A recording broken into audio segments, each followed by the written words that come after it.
पिछले कुछ दिनों से हम देख रहे हैं कि हिमाचल प्रदेश के मुख्यमंत्री बहुत उत्साहित हैं और जब उत्साह बढ़ने की जानकारी हमने हासिल की तो मालूम पड़ा कि राज्यसभा में एक मित्र का नया एडिशन हुआ है। मित्रों, मैं आपके सामने एक बात जरूर कहना चाहता हूं। हिमाचल प्रदेश में कांग्रेस पार्टी का बहुमत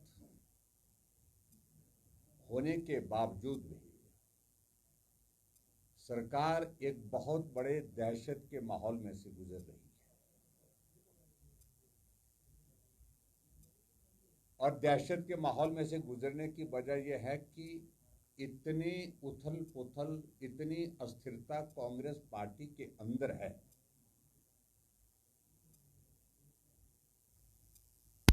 न जाने कब क्या होगा।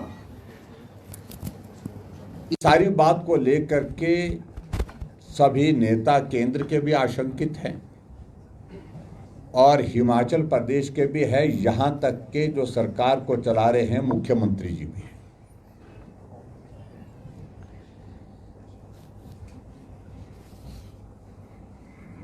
भारतीय जनता पार्टी ने एक सैद्धांतिक फैसला लिया कि इस बार की राज्यसभा सीट के लिए हम अपना प्रत्याशी नहीं देंगे।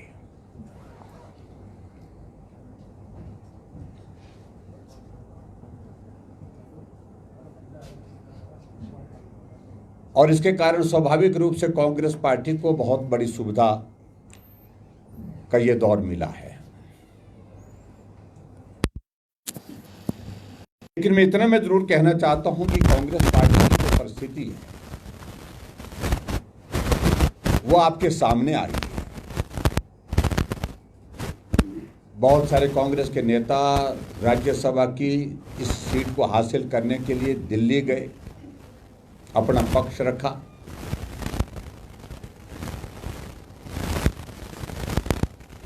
और कुछ नेता तो दिल्ली से तैयारी के साथ हिमाचल प्रदेश में प्रवेश कर गए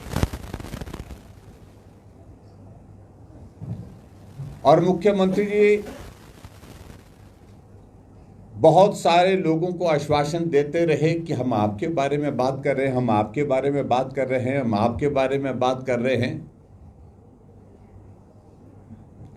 लेकिन सही मायने में अगर वो बात कर रहे थे तो अपने मित्र के बारे में, मित्रों के बारे में ही बात कर रहे थे।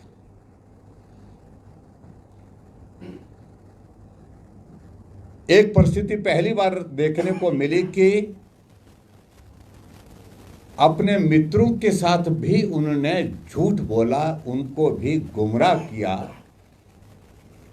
कुछ लोग, उनके मित्र नॉमिनेशन के लिए जो औपचारिकता रहती हैं, जो फॉर्मेलिटीज रहती है, वो सारी औपचारिकता भी पूरी कर चुके थे। एनओसीज लेने, कुछ और फॉर्मल टेक्निकल जो रिक्वायरमेंट रहती है, वो औपचारिकता भी पूरी कर रखी, क्योंकि उनको कहा गया मुख्यमंत्री की ओर से कि भाई आपको टिकट मिल रहा है। लेकिन वो औपचारिकता का दौर धरा का धरा रह गया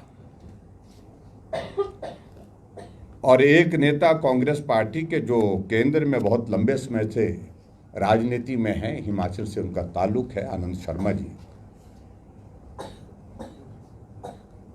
उन्होंने तो अपनी पीड़ा को सार्वजनिक रूप से जाहिर किया है और जो बात कही उन्होंने कि सच बोलने की कीमत चुका रहा हूं।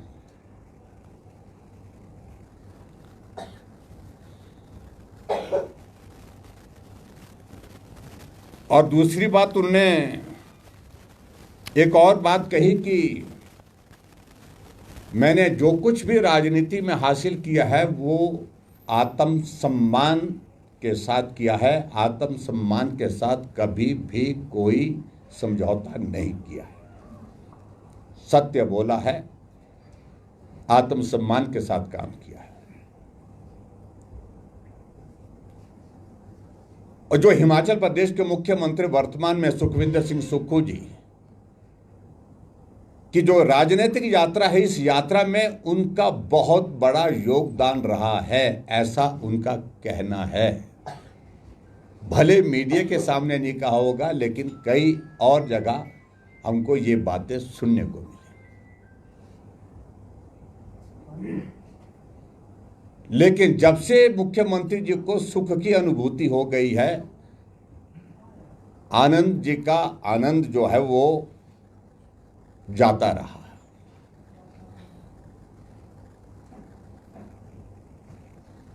मैं व्यक्तिगत रूप से किसी के बारे में टिप्पणी नहीं कर रहा हूं,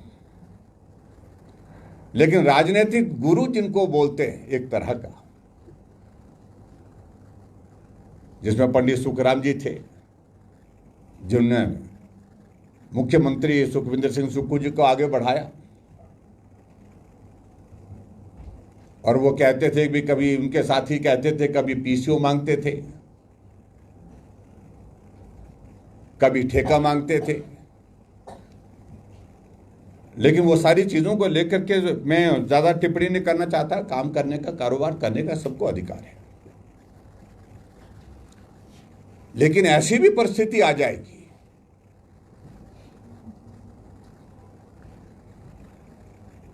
कि हिमाचल की पॉलिटिक्स में उनको स्थापित करने के लिए बहुत बड़े कांग्रेस के दिग्गज नेता वीरभद्र सिंह जी के साथ जो जिन लोगों ने कन्फ्लिक्ट लिया, कन्फ्रंटेशन लिया और सुक्खू जी को आगे बढ़ाया, उनको ही निपटा दिया, उनको ही ठिकाने लगा दिया।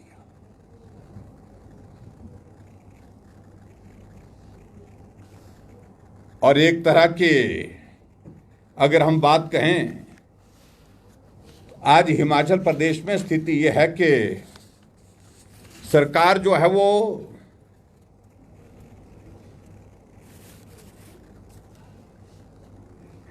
मंत्रिमंडल नहीं चला रहा है।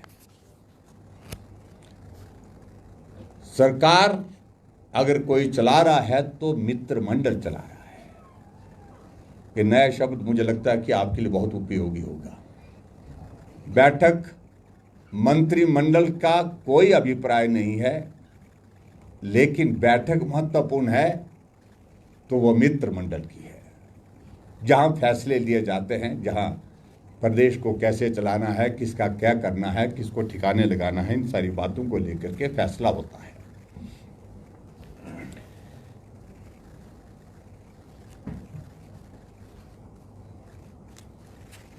एक विचित्र परिस्थिति है, जिस अपने मित्र को उन्होंने राज्यसभा का टिकट दिया, उसमें बहुत सारे प्रश्न खड़े हुए। टिकट देना कांग्रेस पार्टी का अधिकार है, मुझे उस पर कोई ज्यादा टिप्पणी नहीं करनी है, लेकिन कहा गया कि साधारण कार्यकर्ता को, शायद वो डिस्ट्रिक्ट प्रेसिडेंट है कांग्रेस पार्टी के, उनको टिकट दिया गया। हमें भी बहुत अच्छा लगा, साधारण कार्यकर्ता को टिकट मिला। लेकिन एक पक्ष और सामने आया कि जब उन्होंने अपना डिक्लेरेशन किया तो लगभग उसमें जो है, जो चुनाव का जो अपनी प्रॉपर्टी और जो देनदारियां जो होती हैं, संपत्ति का जो ब्यौरा दिया है, उसमें मालूम पड़ा कि 23 करोड़ रुपए की चल अचल संपत्ति उनके पास है और कई करोड़ों का ठेका वर्तमान सरकार में उनके पास है, जो काम कर रहे हैं, जो कॉन्ट्रैक्टर। तो प्रश्न कांग्रेस के ही मित्रों ने किया, जो वर्षों से काम कर रहे हैं, पदाधिकारी हैं, मंत्री हैं, पूरा मंत्री हैं, पूरा विधायक है, कि काश हमको भी इस प्रकार से साधारण कार्यकर्ता बनने का मौका मिलता। अपने आप में सचमुच में बहुत बड़ी हैरानी की बात है। और उसमें प्रश्न खड़े ये भी हो रहे हैं कि हिमाचल प्रदेश के माननीय मुख्यमंत्री जी कई बार ऐसे चले जाते हैं, मालूम नहीं पड़ता है। आप प्रदेश के मुख्यमंत्री हैं। टूर प्रोग्राम जारी होता है दिल्ली से शिमला आने का, और प्रोग्राम जारी होने के बाद वो रद्द भी नहीं होता, कैंसिल भी नहीं होता है। लेकिन मुख्यमंत्री जाकर के कहीं ऐसे अज्ञात स्थान में चले जाते हैं जहां ना प्रदेश को जानकारी हो पाती है, ना प्रदेश के लोगों को, ना अधिकारी। मैं भी 5 वर्ष मुख्यमंत्री रहा, लेकिन जब टूर प्रोग्राम जारी होता था उसमें कोई अगर चेंज होता था, वहां जहां जाना होता था वहां नहीं जाता, तो 10 मिनट के अंदर, 15 मिनट के अंदर उस टूर को मॉडिफाई करके, उसमें मॉडिफिकेशन करके जो है उसमें परिवर्तन करके नए सिरे से जारी किया जाता था। मैं ही नहीं, वीरभद्र सिंह जी रहे, प्रेम कुमार धूमल जी रहे, शांता कुमार जी रहे, क्योंकि एक संवैधानिक पद पर, सर्वोच्च पद पर प्रदेश का मुखिया अपने टूर प्रोग्राम कहीं के भेजते हैं और जाते कहीं हैं। ये अपने आप में बहुत सारे प्रश्न खड़ा करता है।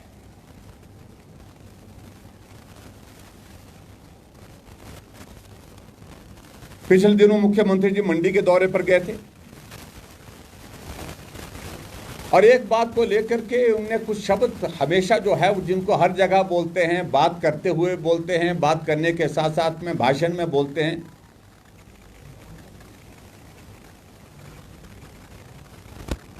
प्रमुख रूप से उसमें हिमाचल की संपदा को बेचने की अनुमति नहीं दी जाएगी। हिमाचल प्रदेश के खजाने को गलत तरीके से इस्तेमाल करने की इजाजत नहीं देगा। आप मुख्यमंत्री हैं, कौन किसकी इजाजत मांग रहे हैं? 3.5 वर्ष का कार्यकाल आपका पूरा हो गया।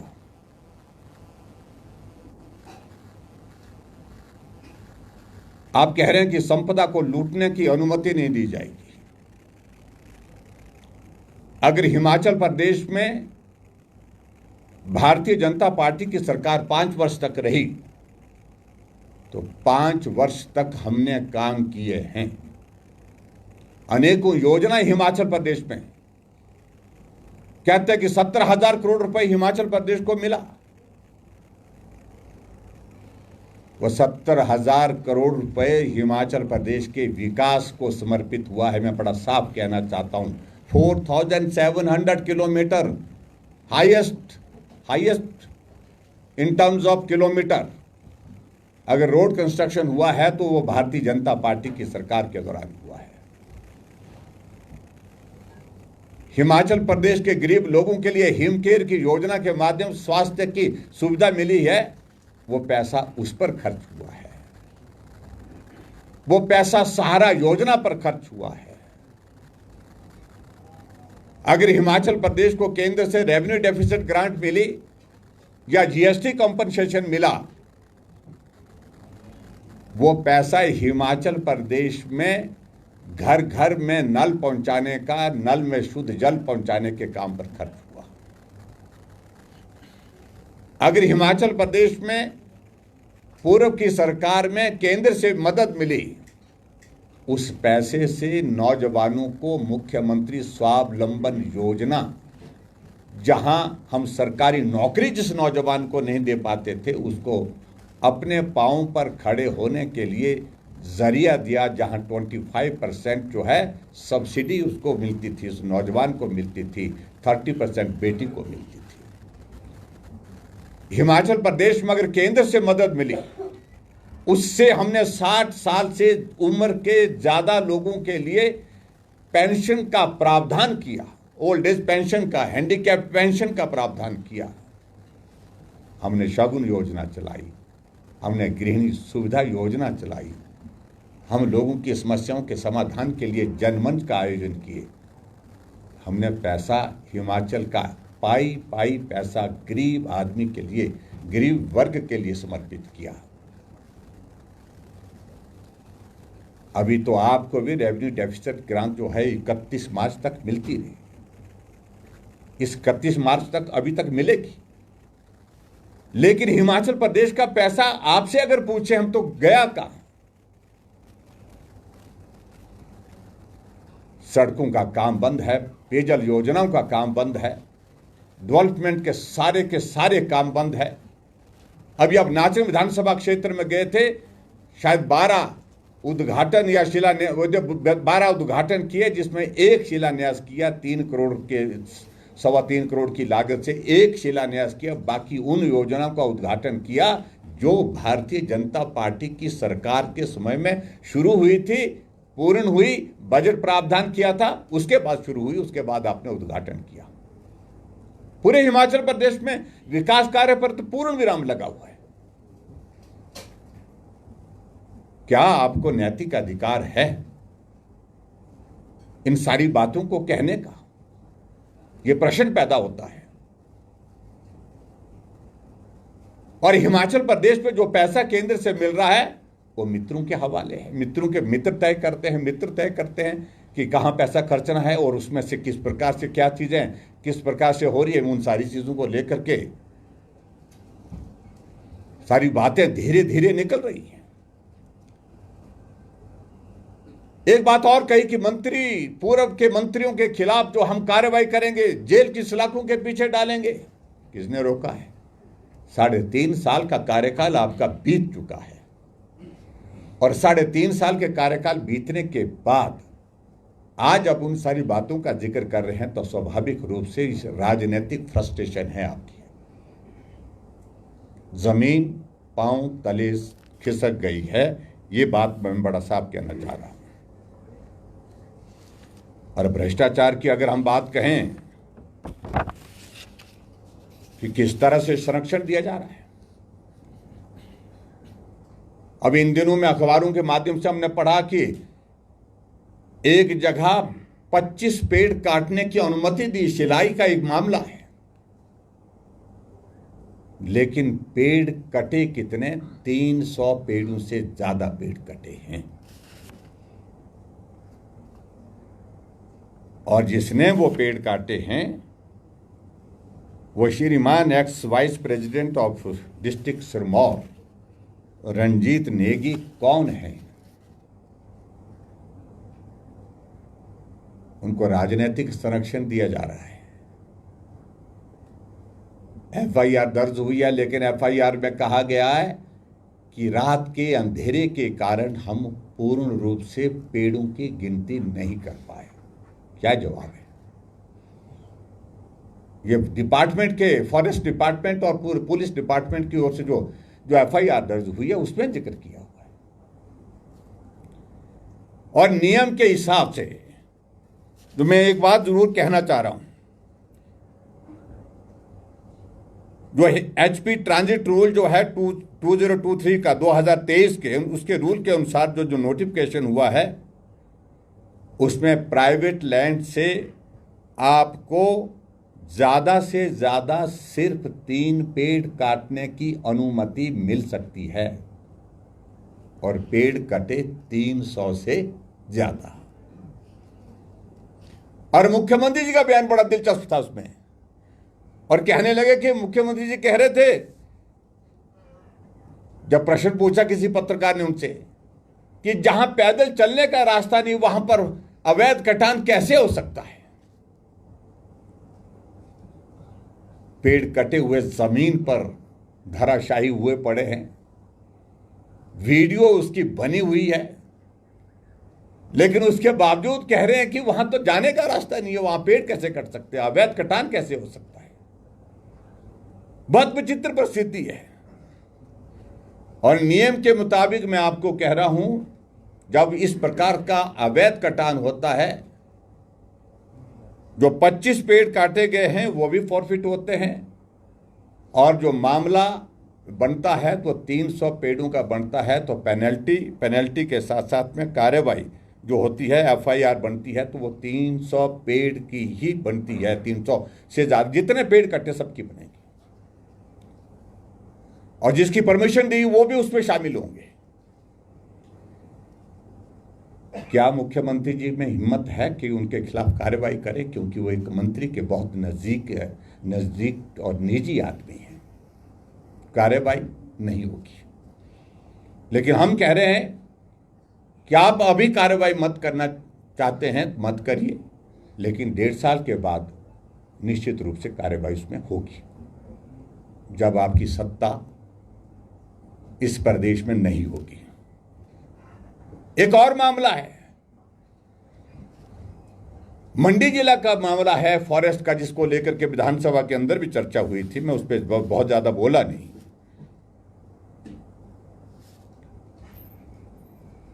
और एक कांग्रेस के नेता है, उनने अपनी पत्नी के नाम पर जो है डिपो खोलने की परमिशन की प्रोसेस शुरू की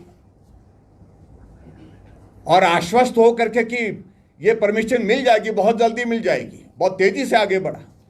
लेकिन इंतजार क्यों करना, उससे पहले पेड़ काट देते। जब तक परमिशन आएगी उससे पहले ही पेड़ काट दिए और लगभग 2000 के करीब ट्रक, 2000 ट्रक जो है काट कट के पेड़ की उसकी स्टैकिंग कर दी। जब शोर पड़ा, जब उसके फोटो वायरल हो गए, वीडियो वायरल हो गए, जब भारतीय जनता पार्टी की ओर से कमेटी आपकी जो है वो यहाँ से गई थी, बलवीर वर्मा जी भी उसमें देखने के लिए वहाँ पर गए थे, तो पेड़ों को, जो काटे हुए पेड़ थे, उनको जेसीबी से जो वहाँ से उठा करके कुछ को दबा दिया गया, दफना दिया गया और कुछ को ढांक से गिरा करके जो है नदी में बहा दिया गया। मामला सुप्रीम कोर्ट, ये हाई कोर्ट में है, इसलिए मैं उस पर इससे ज़्यादा नहीं कह रहा। लेकिन बड़ी दिलचस्प बात है, हाई कोर्ट ने जवाब मांगा है, लेकिन हाई कोर्ट का जवाब जो मांगा गया है उसका जवाब नहीं दिया जा रहा। जो उनने हाई कोर्ट ने जवाब मांगा है तो उस जवाब को सरकार की ओर से अभी तक भी नहीं दिया गया है। ग्लेरिंग एग्जाम्पल ऑफ करप्शन, इससे ज्यादा नहीं हो सकते, आपको बताऊं।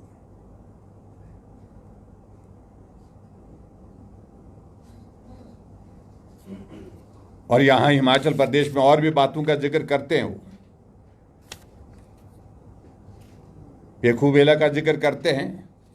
उस पेखूबेला के उस प्रोजेक्ट में जो जहां लगभग 120 करोड़ रुपए का मामला गड़बड़ का है, वही प्रोजेक्ट जो है वो 35 मेगावाट का, उसी कैपेसिटी का गुजरात में बनता है 140 करोड़ में, और यहां पर 260 करोड़ के लगभग खर्च कर दिया। 32 मेगावाट को, उससे भी 2 मेगावाट कम है, 3 मेगावाट कम है। लगभग 120 करोड़ रुपए का मामला वो है। उस सारी चीज को लेकर के आज हम मुख्यमंत्री से पूछना चाहते हैं कि वहां कितनी पावर जनरेट हो रही है। नामो निशान मिट गया उसका। यहां भाषण देते हैं कांग्रेस के नेता, यहां भाषण देते हैं मुख्यमंत्री कि इस राज्य में आपदा आई तो जयराम के कारण आई, पेखूबेला में आपदा आई तो किसके कारण आई? कहां गया आपका वो प्रोजेक्ट? जरा ढूंढने की कोशिश करो, तलाशने की कोशिश करो।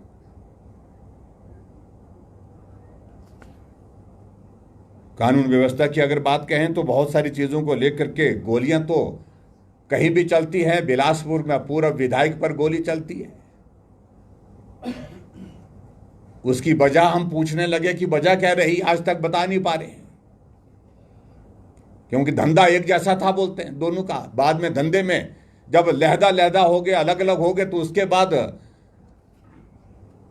वो परिस्थिति एक निर्मित हुई वहां पर।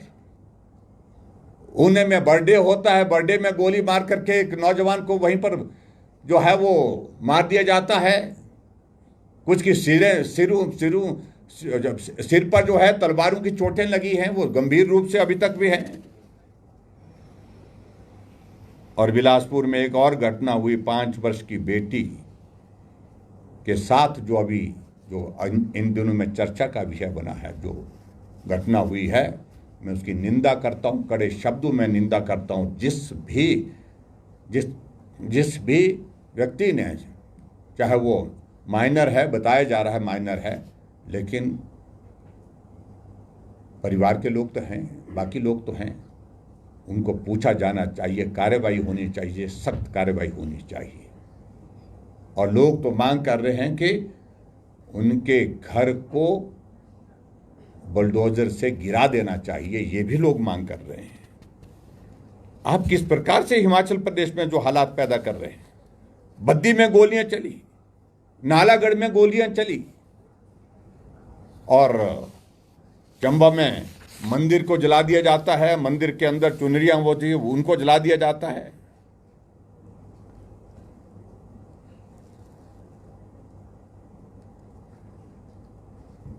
और ऊपर से मुख्यमंत्री कहते हैं, सारी भ्रष्टाचार की सारी परिस्थितियां होने के बावजूद भी कहते हैं कि हमारे मंत्रियों पर एक भी दाग नहीं। जब आंखें खोलेंगे तब दाग दिखेंगे, जब आंखें ही बंद करके रखी हैं तो दाग दिखेंगे कहां से। अधिकांश मंत्रिमंडल भ्रष्टाचार में गले तक डूबा हुआ है। सिलसिलेवार बातें कहेंगे, कुछ विधानसभा के बजट सत्र के दौरान कहेंगे, कुछ बाद में भी कहेंगे।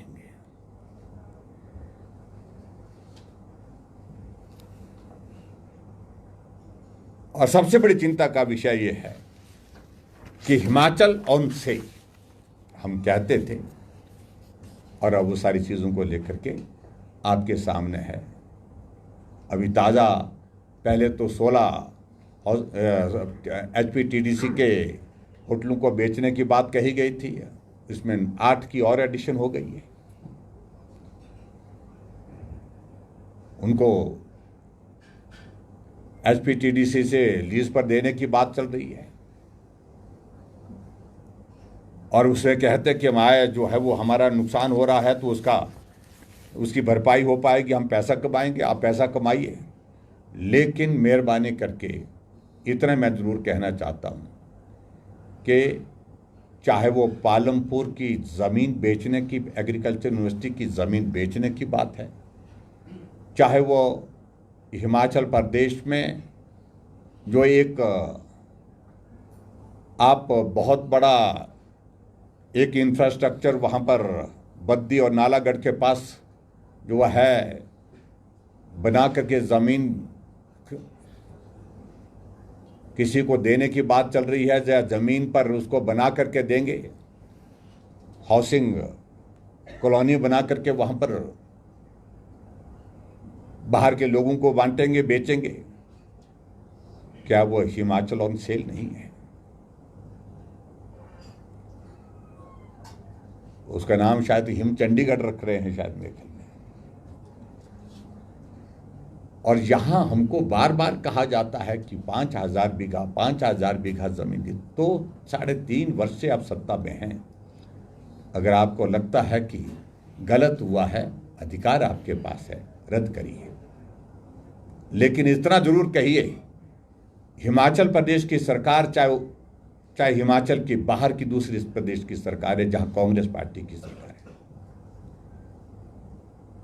कस्टमाइज्ड पैकेज की अगर बात कहते हैं इंडस्ट्रियल सेक्टर में, कोई सरकार इस देश के अंदर नहीं है जिसने कस्टमाइज्ड पैकेज नहीं दिया है, सब ने दिए हैं।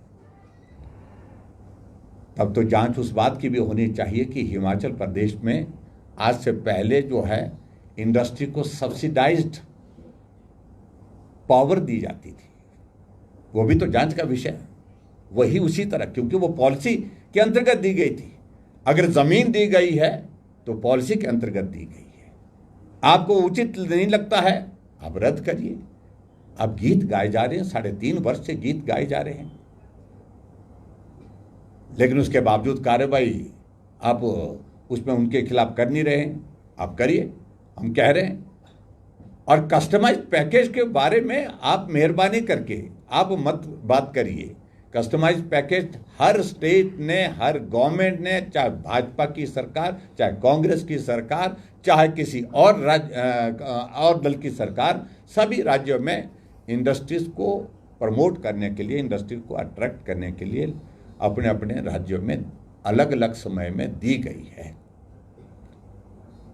और आज हिमाचल प्रदेश की इंडस्ट्री हिमाचल प्रदेश छोड़ करके नमस्ते करके जा रही है। उसकी वजह है कि जो आपने यहाँ हिमाचल प्रदेश में इंडस्ट्रियल सेक्टर को तबाह करने के लिए जो अपने मित्रों का एक बना करके रखा है कि एक दहशत का माहौल, हर बात के लिए वहाँ उनके ऊपर दबाव, हर बात के लिए वहाँ से पैसा, इन सारी चीज़ों की वजह से इंडस्ट्रियल सेक्टर जो है हिमाचल को नमस्ते करके जा रहा है।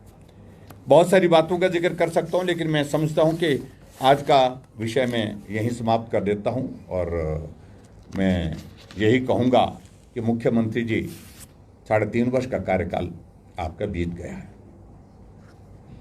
प्रदेश के विकास से कोई आपको लेना देना नहीं है, प्रदेश के हितों से कोई आपको सरोकार नहीं है। आपका सरोकार सिर्फ और सिर्फ सत्ता में बने रहना, कुर्सी पर बने रहना, सत्ता में आने वाले समय में भी बने रहे, यही इसके सिवाय अभी तक हिमाचल प्रदेश में चौथा बजट आप जो प्रस्तुत करने जा रहे हैं 21 तारीख को, 4 योजनाएं भी अभी तक आपकी ज़मीन पर उतरी नहीं हैं, जिनको प्रदेश के लोग समझते हों, प्रदेश के लोग जानते हों। पहले बजट की हुई घोषणाएं अभी तक लागू नहीं हो पाई है। ये परिस्थिति आज से पहले किसी भी मुख्यमंत्री के कार्यकाल में हिमाचल प्रदेश में नहीं रही है, लेकिन व्यवस्था परिवर्तन है और व्यवस्था परिवर्तन में आपने इन सारी चीज़ों को किया है जिसको हिमाचल प्रदेश कभी भी जो है इस पीड़ा को भूल नहीं सकता, जो पीड़ा का दौर इस वक्त 3.5 वर्ष के कार्यकाल में आपके नेतृत्व में हिमाचल के लोगों ने झेला है। बहुत बहुत धन्यवाद। Thank you. मुख्यमंत्री ने महिलाओं के लिए सरकारी नौकरियों में 25% आरक्षण का ऐलान किया है, उसमें आप देखिए, ऐसा है कि अब भरोसा ही नहीं, मुख्यमंत्री कहते क्या है, ना महिलाओं को भरोसा है। पहले तो हमें मुख्यमंत्री इसी बात को लेकर के कहें कि गारंटी पहली कैबिनेट की बैठक में लागू करने की बात कही थी, 1500 रुपये 18 से 60 साल की महिलाओं को देने की गारंटी दी थी। 3.5 साल बीतने को हैं, उन महिलाओं को फिर से आप गारंटी दे रहे हैं, उन महिलाओं को फिर से आप गुमराह कर रहे हैं। और दुर्भाग्यपूर्ण स्थिति तो यह है कि किस दिन दे रहे हैं, जिस दिन अंतर्राष्ट्रीय महिला दिवस मनाया जा रहा है, उस दिन भी उनको बेवकूफ़ बनाने की घोषणा कर रहे हैं, उनको गुमराह करने की आप झूठ बोल करके जो है अपनी बात कह रहे हैं। भरोसा नहीं है, ना महिलाओं को है, ना प्रदेश की जनता को है, क्योंकि अभी तक जो घोषणा की है वो कोई भी पूरी नहीं हो पाई है। ठाकुर साहब, जो ये बजट सेशन आ रहा है, जो आर्थिक स्थिति को देखते हुए जो ये प्रपोज बजट पेश करेगी सरकार, तो राज्यपाल को स्वीकार करना चाहिए उसको, कि आप भी उसका विरोध करते हैं? ये देखिए, मैं इस बात को लेकर के अभी तो हम बजट पर टिप्पणी इसलिए नहीं करेंगे, हम देखेंगे पहले कि बजट क्या कर रहे हैं, बजट क्या किस प्रकार से बजट प्रस्तुत करते हैं, क्या प्रोविजंस उसमें रखते हैं, कितने का बजट पेश करते हैं, क्या टैक्सेस उस पर इम्पोज करते हैं, क्या रेवेन्यू जनरेट करने के रास्ते ढूंढते हैं, क्या खर्च कम करने के लिए वो उसमें कदम उठाते हैं। इन सारी बातों को लेकर के जब बजट प्रस्तुत होगा तभी टिप्पणी करेंगे। सर, कल जो आउटगोइंग गवर्नर हैं शिव प्रताप शुक्ला, उन्होंने कहा कि वर्क कल्चर की कमी है हिमाचल में, और जो एक फाइनेंशियल कंडीशन है स्टेट की, उसके लिए वर्क कल्चर भी जिम्मेदार है।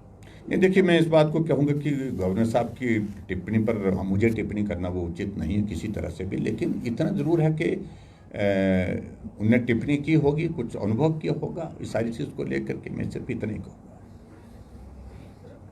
1500 की गारंटी को लेकर कल मंत्री हर्षवर्धन चौहान ने और मुख्यमंत्री ने एक मंच से बात कही। हर्षवर्धन चौहान कहते हैं कि हम देना चाहते हैं, भाजपा अड़ंगे अड़ा रही है। मुख्यमंत्री ने कहा है कि चुनावी वर्ष में विचार करेंगे, भाजपा अड़ंगे अड़ा रही है। देखिए, जब नालायकी अपनी हो, कमज़ोरी अपनी हो, कमी अपनी हो, तो आसान तरीका होता है कि दूसरे के सिर ठीकरा फोड़ना। पिछले 3.5 वर्षों से हम इसी बात को सुन रहे हैं कि प्रदेश के विकास में केंद्र सहयोग नहीं दे रहा है, तो गाली मोदी जी को देते हैं। दूसरी गाली प्रदेश में आर्थिक संकट जयराम की वजह से 2 लोगों को गाली होती है। क्या हिमाचल प्रदेश में कोई सरकार हमसे पहले कोई रही नहीं? 93 ऑनवर्ड्स हिमाचल प्रदेश ऋण ले रहा है और ऋण लेने के बाद परिस्थिति इस प्रकार की जो बनी है, क्या उनके बारे में भी पूछते हैं? क्या ये सत्य नहीं है कि उसमें अधिकांश समय उनकी सरकार कर रहा है, कांग्रेस की सरकार कर रहा है? तो इसलिए उनको इस बात को भी मानना पड़ेगा। लेकिन आपने तो प्रदेश का बेड़ा ही गर्क कर दिया। सुक्खू जी 40,000 करोड़ रुपए 3 साल में ले लिया और उसके बावजूद आप हमको बोल रहे हैं कि हमने ऋण लिया। आपको केंद्र से मदद मिली 6,500 करोड़ रुपए हिमाचल प्रदेश को अभी तक जो है स्पेशल असिस्टेंस का केंद्र से मिल चुका है। मुझे 1800 करोड़ मिला 5 साल में, जो 50 साल के लिए बिना ब्याज के होता है। वो पैसा मिला, उसका क्या है, कहां खर्च हुआ? प्रश्न तो पैदा ये होता है। अगर उनसे पूछे कि वो पैसा खर्च कहां, क्योंकि विकास कार्य पर तो पूर्ण विराम किया है, संस्थान बंद किए जा रहे हैं। 3.5 साल के कार्यकाल के बावजूद भी अभी भी संस्थान बंद करने की प्रक्रिया चली है। लेकिन जो केंद्र से पैसा आ रहा है वो खर्चा किया। और आरडीजी के बारे में बहुत ज्यादा बात करते हैं तो 1800 करोड़ रुपए, 18,000 करोड़ रुपए जब मनमोहन सिंह जी 2 फाइनेंस कमीशन उनके समय में रहे, 2 टर्म, वो देश के प्रधानमंत्री ने 18,000 करोड़ रुपए उनके कार्यकाल में मिला। 89,000 करोड़ रुपए हिमाचल प्रदेश को मोदी जी की 2 फाइनेंस कमीशन के अंतर्गत मिला। 72,000 करोड़ का डिफरेंस है। तो प्रश्न पैदा होता है कि हिमाचल के साथ अन्याय कब हुआ? अन्याय तब हुआ जब मनमोहन सिंह देश के प्रधानमंत्री थे, यूपीए की गवर्नमेंट थी, सोनिया गांधी चेयरपर्सन थी और हिमाचल प्रदेश के हितों के लिए, हिमाचल के विकास के लिए अगर पैसा मिला तो नरेंद्र मोदी जी की सरकार में मिला, जहां 89,300 करोड़ रुपीस जो है रेवेन्यू डेफिसिट ग्रांट का पैसा जो है हिमाचल प्रदेश को मिला। ये सारी चीज़ को लेकर के आंकड़े जो जिस प्रकार से वो प्रस्तुत करने के लिए कोशिश कर रहे हैं झूठ बोल करके, क्योंकि मुख्यमंत्री की एक खासियत है, शानदार तरीके से झूठ बोलते हैं और उस वक्त वो हंसते भी नहीं हैं, सीरियस होकर के झूठ बोलते हैं ताकि उनकी बात पर भरोसा, लेकिन भरोसा अब टूट गया है, तार-तार हो गया है। सर, हाल ही में जो कैबिनेट बैठक हुई है उसमें सरकार ने ये फैसला लिया है कि जो रिजर्वेशन रोस्टर है उसके नियमों में बदलाव किया गया है। आपको लगता है कि बदलाव सही है?